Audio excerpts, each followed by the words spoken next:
what we saw. So this is what the men do.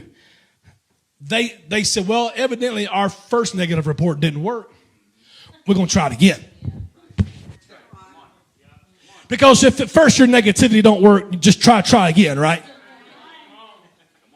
If at first your negativity hadn't put you in a rabbit hole you hadn't been able to get out of in years, well, let's just keep talking negativity because you know it's helped so far.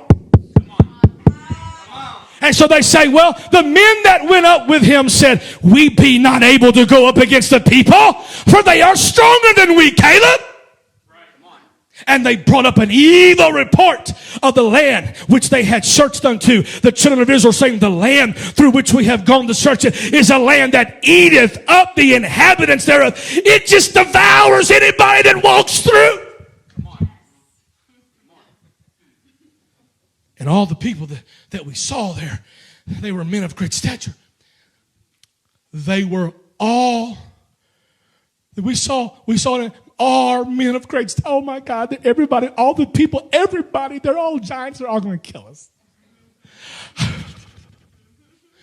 Negative. There's no way we're going to make it. No, I ain't never been able to make it this far. I ain't going to be able to make it. My mind's always lying to me. I'm just going to be a mind liar, I guess, for the rest of my life. I ain't never got a break. Nobody believes in me. I don't guess I'm ever going to accomplish anything.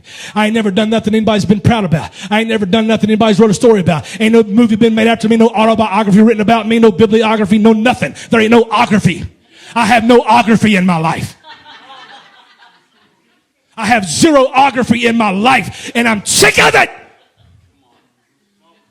And we keep talking down and down and down. And they said, and there we saw the giants. In case you didn't remember this, Caleb, let us remind you that, I don't know where you were, but we didn't just see everybody that was giant. We saw the sons of Anak. They come from generations of giants. Are you hearing me? This ain't one generation. This is generation. They're having more baby giants every day.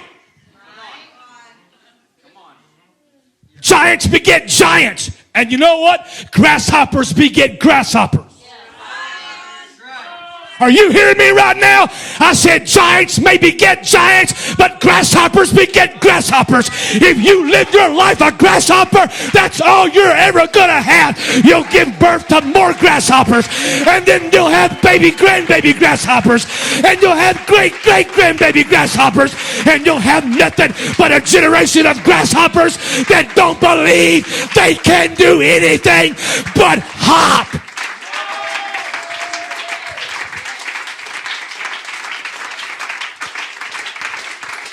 And so, verse 33 gives us a revelation about ourselves. It tells us the spies who came back with this negative report, they said, we were in our own sight as grasshoppers.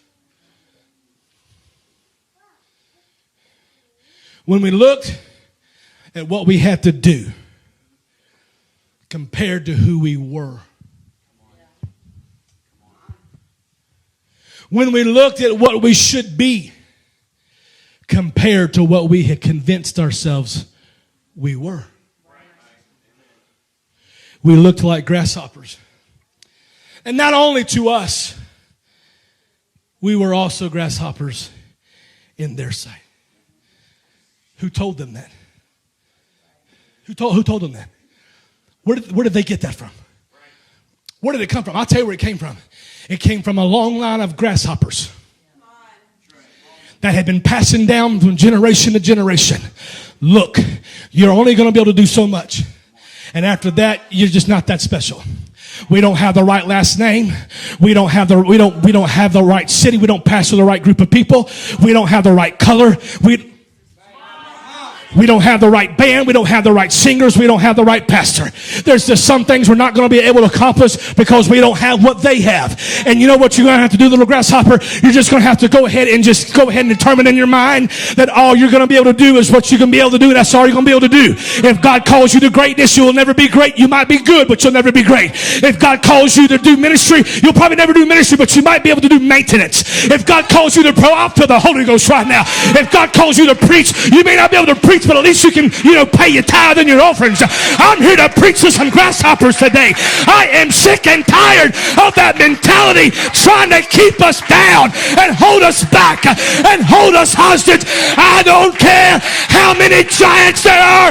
I don't care what their names are, how long they've been there, and what generation they're a part of.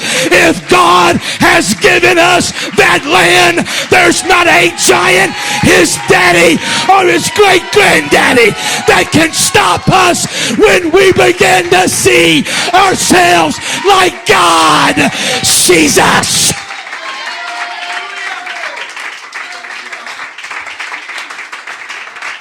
Let me be seated. A little bit more. Maybe a lot more. See, their perspective became their reality. How they saw themselves. Listen to this word. How they saw themselves is how they assumed others saw them. Their perspective became their reality, and that is the tragedy of a grasshopper mentality.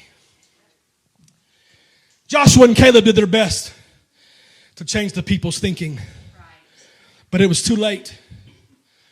Their negative thinking had already created their perception, and their perception had already become their reality. There was nothing that Joshua and Caleb could have said that day that was going to change their perception, because their perception of themselves had become the reality that they were currently living in. They had always lived that way. They were living it right now, and they would always live that.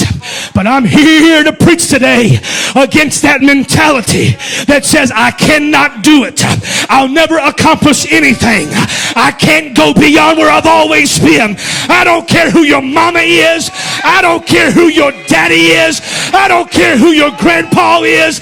I don't care what they did to you, what they did not do to you. I don't care what your friends have said. I don't care what your enemies have said. You've got to bury. You've got to kill. You've got to destroy the grasshopper mentality in your life and start seeing you how God sees you.